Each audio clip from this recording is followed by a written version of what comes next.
Hey y'all, I'm Kelsey Randall. Welcome to my home studio in Bushwick, Brooklyn, where I have currently traded in my rhinestones and sequins for all things mask making. So today I'm just going to share with you some tips I've learned that can help you wear a mask properly in a way that keeps you and other people safe, and also show you how to make a really easy mask that requires absolutely no sewing with things I promise you have at home. So let's get started. The most important thing I can tell you about wearing a mask is when you're wearing it, you can never touch it. So we want to make sure that our hands are always clean after and before we've touched the mask. All you're going to need is a t-shirt, some pantyhose, and they can be ones that have seen better days, and a pair of scissors. Okay, so we're gonna lay out our t-shirt and we're gonna make sure the sleeve's nice and flat. And then I'm just gonna take my scissors and I'm gonna kind of follow the curve of the sleeve. And you wanna make sure that the sleeve you're using is gonna be like big enough to cover your face. And we can just kind of clean this up a little bit. So you're going to want to cover your nose, your mouth, your chin. So that's going to be our mask. I cut the other sleeve off too, so I can make myself a second mask. And now I'm just going to cut it into a muscle tee. So this next step, it's not for the mask. That's just for fashion. So now we've got a cool new muscle tee. So the next thing I'm going to do is I'm going to lay my piece flat. So this is going to be the front side where it curves up higher for the nose. And this is my back side. And I'm going to line up the t-shirt seam in the center. And now I'm going to take the sides and I'm going to fold them back about 1/2 inch. And I'm going to take my scissor and I'm going to put a few little cuts in the t-shirt, like every 3/4 inch about. And I'm not cutting all the way through.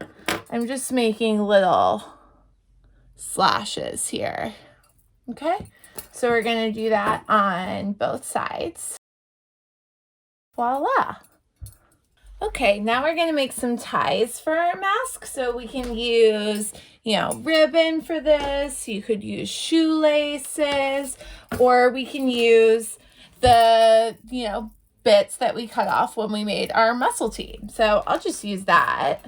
I'm just going to cut these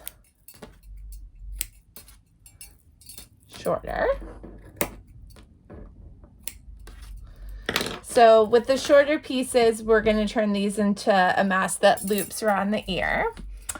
And we're just going to weave it through the holes we made.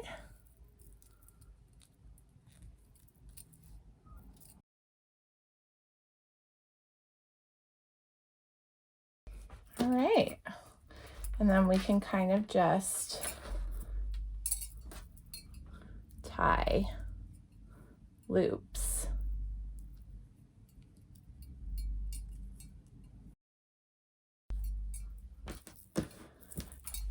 And there's our mask.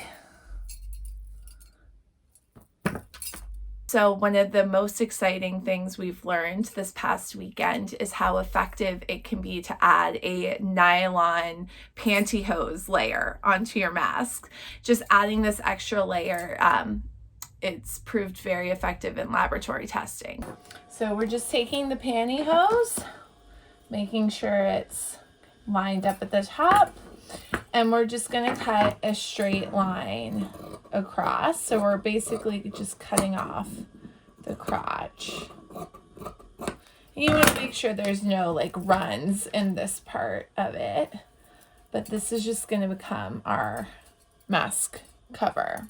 It's a good idea to put on your mask in front of a mirror so you can make sure it fits you right. So we're going to do our base layer first,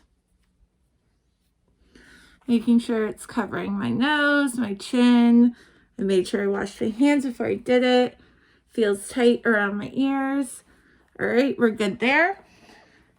So then we're going to take our pantyhose layer, and with the seams on the sides, they're going to kind of line up with your ear. Just go ahead and pull the whole thing down. Okay. So what we want is this top of the pantyhose is going to sit here, and it's going to keep this seal tight, right? So anyone that's worn any of these masks before knows, unless you've got the metal nose part there, there's air that's going to get out here. So this is going to help keep that tight. So I'm just kind of pulling it up to the top here. So it's just going to kind of sit right below your eyes.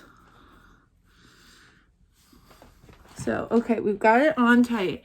Now this part that's like hanging down here, what I'm going to do is I'm going to just kind of pull it back.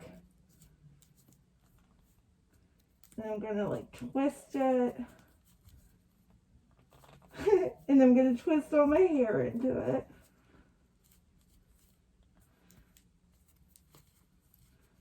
And then just loop it under itself a few times. I'm sure I got a bunch of hair in it, whatever. So that's just going to keep it tighter back to my face. But now, like, the key thing is when you're wearing these, you should be able to breathe freely. You're not trying to like asphyxiate yourself. You want to be able to breathe, but like you don't want to be like feeling your breath coming out, you know? So it's hot, it's tight, it's not pleasant to wear. But now that we've got it on, let's go wash our hands.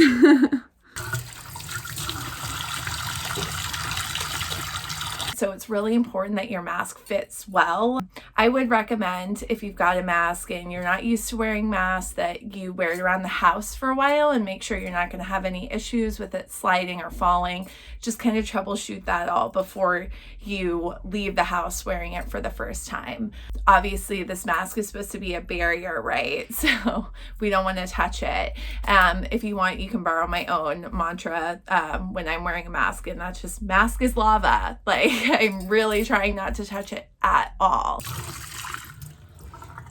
Okay, so once my hands are washed, I'm gonna take off my mask, and I'm gonna be careful to just do it quickly and immediately get it in the sink and wash it.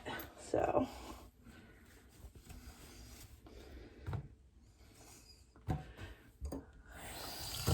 and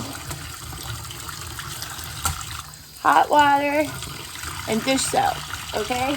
So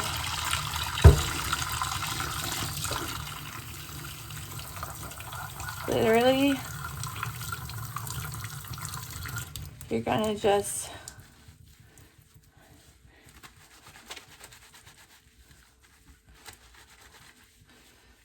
make sure you're washing it really good.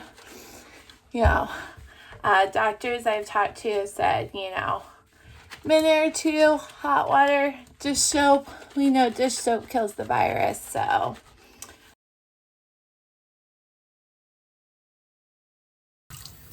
So we're gonna just rinse it out, and then we can just hang it up to dry. It can just air dry. I just want to say in conclusion, wearing a mask sucks.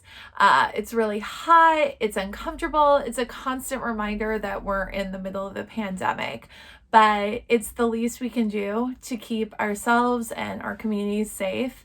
So thank you for doing your part and wearing your mask, and stay safe. Bye, y'all.